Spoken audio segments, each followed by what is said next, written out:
Uuwi na sa bansa si Mary Jane Veloso, ang Pilipinang nasentensyahan ng kamatayan sa Indonesia dahil sa kasong may kaugnayan sa ilegal na droga. Ayon sa pahayag ng palasyo ngayong umaga, ito'y matapos ang dekadang diplomasya at konsultasyon sa Indonesian counterparts na mapigil ang pagpatay sana sa kanya at maiuwi ng bansa. Nagpaabot din ng pasasalamat si Pangulong Ferdinand Marcos Jr. kay Indonesian President Prabowo Subianto sa anyay goodwill nito.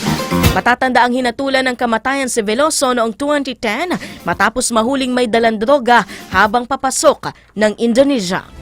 Newsline, Lunes hanggang Biyernes, alas 8:30 sa Light TV Radio.